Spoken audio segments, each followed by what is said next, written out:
You're calling from the 323, which is Los Angeles. Yes. Our next call is from 01145, for those of you who want to Google what that is. It's not actually Hoboken. Or you can bing it. Or you can bang it. Bada bang it. Thank you, Tyler. That was a good one. So, Denny. Yes. You are calling in to ask Jason. You've been listening to the show for a while, or you're new to the show? I started listening with Gary Vaynerchuk, and I've been catching up ever since. Currently on episode 14. Wow, working backwards to 14, you're in the kill zone. A solid weekend this weekend, you could be down into the single digits. I suggest you get your focus together and get into the single digits, and then you'll be and I guess Gary V did bring a lot of people, introduce them to the show, so he was a great guest to have on.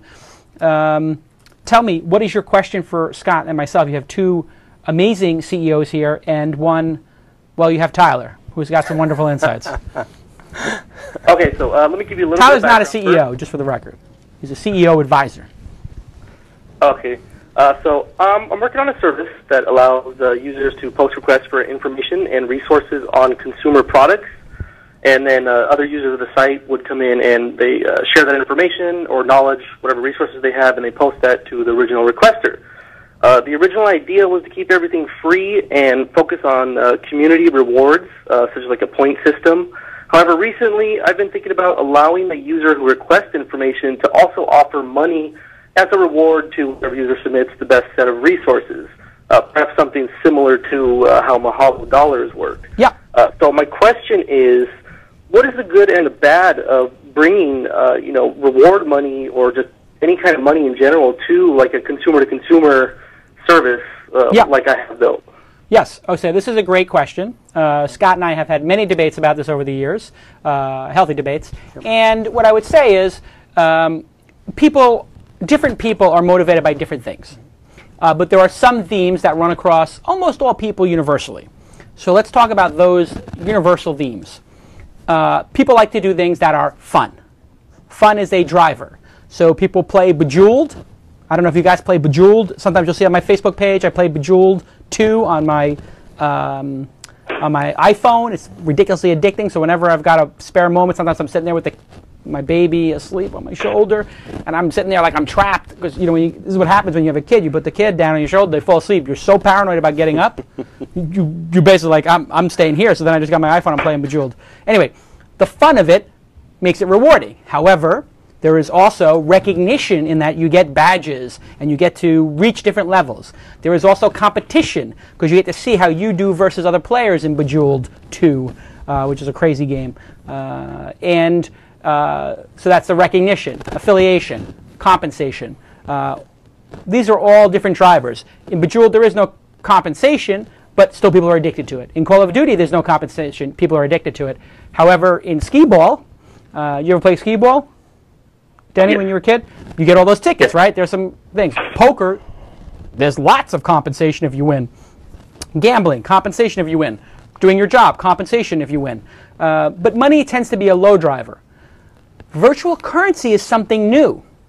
Virtual currency combines part of the desire to get money, and money is a very weird driver for people. It's very double-edged. People will do crazy things for money, as we've seen in today's news on Tech Meme. I'll get into it later during the news program. People will do crazy things for money, but people also will not make money their life's work in general. They'll want to work at a job, maybe not for max money, but for max pleasure and enjoyment and fun and interest. But virtual currency taps into the competitiveness and the recognition and completion drivers. That's why Zynga, Mark Pincus's company, is crushing it. And that's why World of Warcraft is crushing it, because they're making money by selling virtual currency. So virtual currency is a whole new category, and it combines multiple drivers. You get the recognition, the accomplishment, and you get some compensation in there. So I like having multiple drivers in a system, and this way different people can be motivated by different ones, like a leaderboard for competition and recognition, other people for cashing out their Mahalo dollars. There are people inside Mahalo who make 100 Mahalo dollars, 200 Mahalo dollars a month and could cash them out. And instead they ask questions of high value because they prefer the joy of giving the money away. And that's another drive of people, altruism. Altruism? Altruism, yeah. Altruism, yeah. You said it. You got it. I said it. I got it right. So anyway, there's multiple drivers. Without knowing your exact thing, I suggest having a blended approach, Scott. This Next obviously has recognition and affiliation. It's a social network. Yeah, I would tend to agree with most of what you said. At This Next and now at Curate Media, we do crowdsource content. So UGC and Wisdom of the Crowds, so to speak, is an important part of our business model.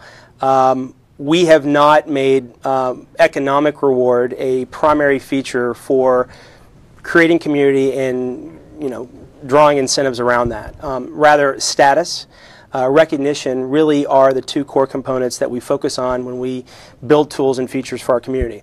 Now, I will say this, and it ties into what you were saying about virtual currency. If you can make your status, credible and worth something, then it actually connotes value for the person who's getting that status. So, for example, if I'm a community member and you bestow upon me the fact that I'm the #1 recommender or tastemaker in New York for fashion, and you allow me, because you're credible, to put that distinction on my blog or any of my social media, right, that's worth something. Sure. I mean, if I'm an independent consultant and I have a business on the side and it happens to be something around fashion, and I have a third party who's credible in the marketplace saying, hey, I have nothing vested in your gain, but I'm going to bestow upon you this distinction that you're #1 in fashion in New York City, that's credible, and that actually has value. So that giving of credibility is a form of recognition, I guess. Yeah. And you're anointing people, which Absolutely. is very powerful. Absolutely. And that also mixes up with affiliation. They're Absolutely. affiliated with other experts. Absolutely. So I knew for Weblogs Inc., just being a blogger on Engadget for some people was more important than the check. They didn't care about getting $10 a post. They cared about being an Engadget blogger. They cared about going to CES. That was fun. Yeah. Right. That being said, money is a big driver, and if used correctly, everybody's got to eat, right? Everybody needs to get a taste. People have bills to pay.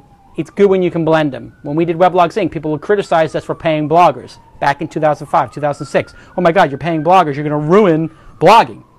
It had the opposite effect because we were paying people enough to live off of so that they could spend more time doing what they loved. So there is a balance. You don't want to create a system where people get so greedy that they forget about why they're there, and it just draws the people who want to game the system. That's why on Mahalo, we make it $150 to cash out for real cash. Because we don't want people who are there to make a quick buck. Anybody who's there to game the system, we're going to find out they're gaming the system long before they hit that $150 cash out. We will let people cash out in future versions of Mahalo for like a beach towel or a mug for $10 Mahalo dollars or something. But then they're gaming to get, swag, and it's not that big of a deal. Look at what happened with real estate and the mortgage crisis. This was Wall Street at its worst, gaming the system for money and greed, and brokers doing the same thing, and even in some cases, individuals living well above their means, gaming the system for monetary reward. So you got to be very careful. Does that help? Yes, absolutely. It's extremely valuable information. Okay. And if you want really good examples of virtual currency, you obviously want to spend some time with Zynga and World of Warcraft. And if you have a friend who is Korean, ask them to show you Cyworld.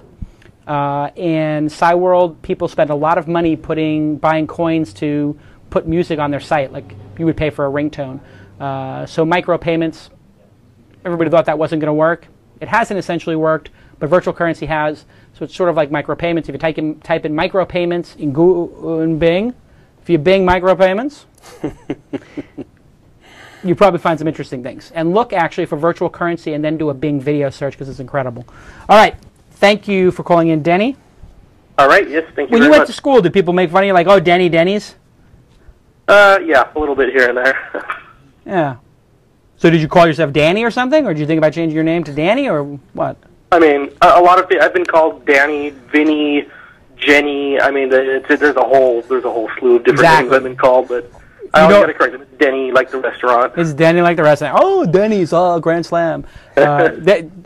You think that's bad? I mean, you did have it bad. I could tell with the Denny's thing. But anyway. He serves free breakfast on his birthday. So. Exactly. So free breakfast to himself on his birthday. People would come up to me every Friday the 13th and say, oh, like Friday the 13th, like Jason Voorhees. And I go, oh, my God, you're so clever. How long did it take to think about the fact that today is actually Friday the 13th and my name is actually Jason and the murderer in Friday the 13th is Jason? Tyler, what did they make fun of you for? They didn't make fun of Tyler because he's so damn cool. I had it easy. He had it easy because he's cool, man. Everybody wanted to hang out with the cool kid. I take Tyler with me around the world. Everywhere we go, everybody just wants to hang out and talk to Tyler. All right, thank you, Denny. Thank I got you. Cheers, bye.